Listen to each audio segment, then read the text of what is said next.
লগ্ন আসার পর থেকে সকালবেলা ঘুম থেকে উঠে যেই কাজটা করি, তো ঘুম থেকে উঠছি তো এইখানে অনেকটা দেরি করেই, প্রায় 8:30টার সময়। তারপরে এসে আটা ফাটা মাখিয়ে নিই, তারপর যা সবজি করার থাকে সেটাই করে নিই। আর এদিকে দেখো সবজিটা আমার রেডি হয়ে গেছে। সবজি বলতে আজকে ঘুগনি করেছি এদিকে, আর হচ্ছে রুটি।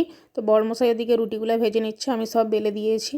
আর টিফিনটা রেডি করে দিলাম। টিফিনটা রেডি করলাম আমার বরের মালিকের মেয়ে, তাকে আমি কচি বলেই ডাকি, আমার তো মেয়ের মতো, সে আমাকে কাকিমা বলে।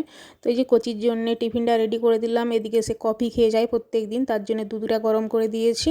আর সে কফি খেয়েই যায়। তারপরে ওই পেঁপে থাকে, পাকা পেঁপে থাকলে কেটে দিই, ওটা খেয়ে সে বেরিয়ে যায়। তো যাই হোক, সবাইকে টিফিন দিলাম, সবাই খেয়ে নিয়েছে। এখন দেখো আমি মুড়ি খাচ্ছি। তো আজকে না একদমই রুটি খেতে আর ইচ্ছে করেছে না। এখানে এসার প্রত্যেক দিনই প্রায় রুটি খেতাম সকালবেলা। তো আজকে ভাবছি একটু অল্প করে মুড়ি খাই। আর এখন আমি ঘুগনি মুড়ি খেয়ে নিচ্ছি। ঘুগনি হয়েছে বলেই বিশেষ করে মুড়িটা খেলাম, রুটির থেকে মুড়িটা বেশি ভালো লাগে। মর্নিং রাধে রাধে বন্ধুরা, কেমন আছে সবাই? আশা করছি সবাই ভালো আছে আর আমিও ভালো আছি। তো এখন বাজে 10:30, আর এই যে এইমাত্র স্নান করে আসলাম। এইবারে রান্না বান্না করব। তো চলো পুরো ব্লগটা তোমরা দেখতে থাকো। টিফিন খেয়ে নিয়ে গিয়েছিলাম স্নান করতে, স্নান করে সোজা চলে এসলাম রান্নাঘরে। আজকে অনেক রকম রান্না হবে। তো আজকে বড়মশাইয়ের মালিক আসছে, সে দিল্লি থেকে আসছে লগ্নতে, সেই জন্য স্পেশাল কিছু রান্না বান্না হবে। এখানে দেখো সবই কাটাকুটি করে নিয়েছি। মাছ তো ধুয়ে নিয়েছিলাম, ধুয়ে নুন হলুদ মাখিয়ে নিয়েছি। আজকে 3-4 রকমের মাছ হচ্ছে, ডাল হবে, তারপরে লাউয়ের সবজি হবে। তো সেই জন্যে স্নান টান করে চলে এলাম আর একে একে করে রান্নাটা করছি। এদিকে ডালটা ভেজে নিয়েছিলাম, মুগ ডালটা ভেজে নিয়ে প্রেসার কুকারে দিয়েছিলাম। তো ডালটা ওদিকে সিদ্ধ হয়ে গেছে, এদিকে লাউয়ের সবজি করছি। লাউয়ের সবজি করছি প্রথমবার মটরশুঁটি দিয়ে। তো মটরশুঁটি কিন্তু দেশে কখনো দেই না, তো আজকে দিলাম। অনেক মটরশুঁটি ছিল, আমরা এখানে আসার পর থেকে দেখছি এক চিক মটরশুঁটি ছিল, সেগুলো সব ছাড়িয়ে নিয়েছিলাম। তো ভাবলাম যে লাউয়ের সবজিতে দিয়ে দিই। তো এখানে না আবার মটরশুঁটি কেউ খেতে চায় না, তো মটরশুঁটিগুলো তো শেষ করতে হবে, তাই জন্য এই যে মটরশুঁটি দিয়ে লাউ দিয়ে মাছের মাথা দিয়ে সবজি বানাচ্ছি। আর সে কিন্তু লাউয়ের সবজি খেতে ভীষণ ভালোবাসে, মানে যে কোনো সবজি খেতেই কিন্তু ভীষণ ভালোবাসে। তাই ভাবলাম মাছের মোড়া দিয়ে লাউটার সবজি বানাই। তো এই যে সবজি আমার রেডি হয়ে গেছে। আর এখন ডালটা বানিয়ে নেব। মুগ ডালটা তো সিদ্ধ করে রেখেছিলাম, তো ওটাকে এখন ফোড়ন দেব। আমরা দেশে কি করি, এই মুগ ডালটা আমাদের নিরামিষ ডাল, এটা লঙ্কা জিরে ফোড়ন দিয়ে ওইভাবে ডালটা বানিয়ে নিই। কিন্তু এখানে সবাই পেঁয়াজ রসুন লঙ্কা দিয়ে ফোড়ন দিয়ে এইভাবেই ডালটা খায়। তো এরা যেভাবে খায় সেভাবেই আমি বানানোর চেষ্টা করি। সবাইয়ের তো রান্না বান্না সমান নয়, তো সবাই একরকম খেতেও চায় না, সবাইয়ের মুখরোচক কিন্তু সমান নয়। তো যাই হোক, যে যেভাবে খায় সেটাই আমি সেরকম বানাই। আর এই দেখো ডাল হয়ে গেছে, তো লাউয়ের সবজি হয়ে গেছে, এখন এই যে মাছ ভাজছি। তো মাছের আইটেমগুলো এখন সব করব। প্রথমে ওই যে পমফ্রেট মাছটা দিলাম, পমফ্রেট মাছটা বাবু খায়, তো বাবুর জন্যই পমফ্রেট মাছটা দিলাম। তো তার একার জন্যই হবে। ও আবার এই পমফ্রেট মাছ ছাড়া অন্য কোনো মাছ খেতে চায় না, তাই ওর জন্য এই মাছটাই রান্না করলাম। আর খাই চিংড়ি মাছ, তো এই দুটো মাছ ছাড়া বাবু অন্য কোনো মাছ খায় না। আমরা তো সব মাছ খেয়ে নিই, আমাদের কোনো অসুবিধা নেই, তারই একটু অসুবিধা।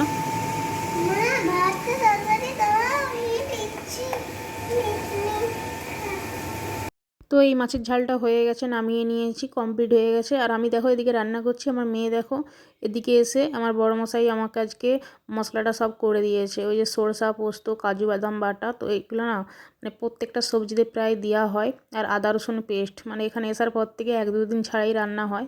তো এই জিনিসগুলো না পেস্ট করে রেখেছিলাম। আমার ছোটো মেয়ে ওই পেস্টটাকে নিয়েই ঘাঁটছে দাঁড়িয়ে দাঁড়িয়ে, আর বক বক করে যাচ্ছে। তো যাই হোক, এদিকে মাছের ঝাল হচ্ছে, তারপরে ভাতটা বসিয়ে দিলাম। বড়মশাই আবার যাবে মালিককে আনতে এয়ারপোর্টে, তো ফোন করেছিল, সেই জন্যে এখনও 1টা বাজেনি, 1টার সময় বেরিয়ে যাবে, তাই 12:30 বাজে। আমি তাড়াতাড়ি করে এদিকে ভাতটা বসিয়ে দিলাম। ভাবলাম যে না খেয়ে বেরিয়ে যাবে, সেই জন্য ভাতটা বসিয়ে দিলাম যাতে খেয়ে যায়। আর এই যে এখন মোরলা মাছগুলো ভেজে নিয়েছি, তো কয়েকটা মোরলা মাছ ছিল, তো ভাবলাম যে আলু দিয়ে আর মোরলা মাছ দিয়ে একটু ঝাল করি। আর এই যে এখন ঝালটা হয়ে গেছে, এদিকে ভাতটাও হয়ে গেছে, তো ভাতটা নামিয়ে নিলাম। বাকি আছে শুধু টকটা, পুঁটি মাছের টক করব।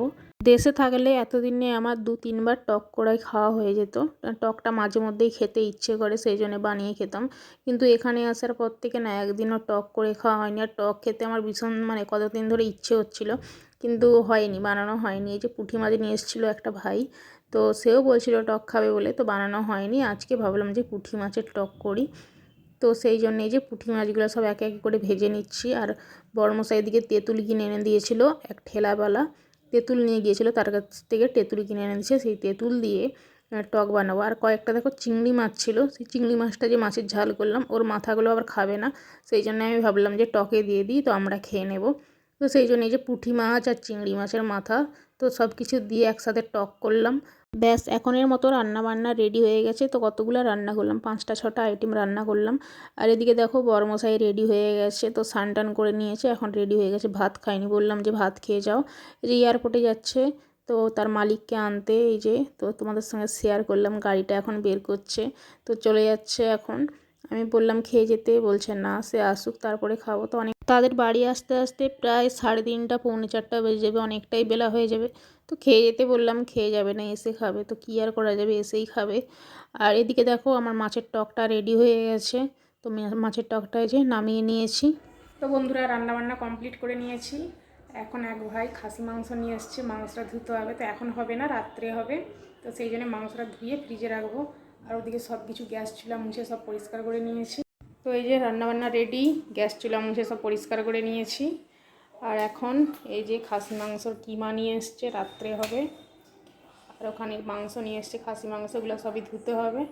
তো চলো ধুয়ে টুয়ে নিই, তারপরে খাওয়া দাওয়া করবো। রান্না হয়ে যেতে মেয়েদেরকেও দিয়ে খেতে দিলাম। আর এদিকে দেখো এক ভাই ও যে মাংস নিয়ে এসছে রাত্রের জন্যে। তো এখন মাংসটা আমি ধুয়ে নিচ্ছি। তো এই যে মালিক আসবে বলে কথা, তার জন্য এই যে স্পেশাল করে মাংস এসছে। তো রাত্রে হবে, এখন মাংসটা ধুয়েই রাখবো শুধু। তারপরে মাংসটাকে ধুয়ে এদিকে সব চিকে চিকে করে এই যে ফ্রিজের মধ্যে রেখে দেবো চিকে বেঁধে। তো রাত্রেবেলা রান্না হবে, এখন এই যে ধুয়েই রেখে দিলাম, রাত্রে আর ঝামেলাটা থাকবে না ধোয়ার। তো এই দেখো এক ফ্রিজ মাছ আছে ওই ডাব্বাটাতে। আর এদিকে দেখো এক ডাব্বাটাতে খাসি মাংস আছে। তো মানে ফ্রিজ ভর্তি মাছ মাংস। ওদিকে এখানে সবজি বেশি কেউ খায় না, মাছ মাংসটাই বেশি খায় আর ডিমটা। তো সেই জন্যে মাছ মাংস সব সময় স্টকে মানে ভর্তি থাকে। তো আর এইদিকে দেখো আমার মেয়েদেরকে কখন থেকে খেতে দিয়েছি, এদিকে আমার মাংস ধোয়া হয়ে গেল, ওদের এখনও খাওয়া হয়নি। আর আমি এদিকে খাবার বেড়ে নিয়েছি, তো তাদের আসতে অনেকটা দেরি হবে। তো তাও আবার ফোন করে বললো মানে হয়তো হোটেলে খেয়ে নিতেও পারে, সেই জন্য ভাবলাম যে আমি খেয়েই নিই। আর খাওয়া দাওয়া করে এখন দেখো সন্ধে হয়ে গেছে, আবার সন্ধ্যের রান্না বান্নাতে আসলাম। আমার বড়মশাই দিকে রান্না করছে দেখো, কখনো আমি রান্না করি, কখনো আবার সে রান্না করে। তো যখন যেরকম আর কি, মানে বেশিরভাগ দিন আসার পর থেকে বেশিরভাগ দিন ওই করেছিল, এখন কিন্তু আমিই করছি। তো আজকের পুরো রান্না কিন্তু আমিই করেছি, সে শুধু একটু খুন্তিটা নেড়েছিল ডিম আলুটা কষানোর সময়। আর বাকি রান্না কিন্তু আমিই করেছি। তো এদিকে ডিম আলুর ঝোল হচ্ছে এদিকে। আর ওদিকে হচ্ছে তারপরে করলাম মটন, এই যে মটনটা কষে নিয়ে তো দিলাম এই যে কুকারের মধ্যে দিয়ে দেবো, সিদ্ধ হবে। তো আজকের মতো ব্লগটা এই পর্যন্তই, দেখা আছে তোমাদের সাথে পরের ভিডিওতে। যে রুটি হবে। তো আজকের মতো টাটা।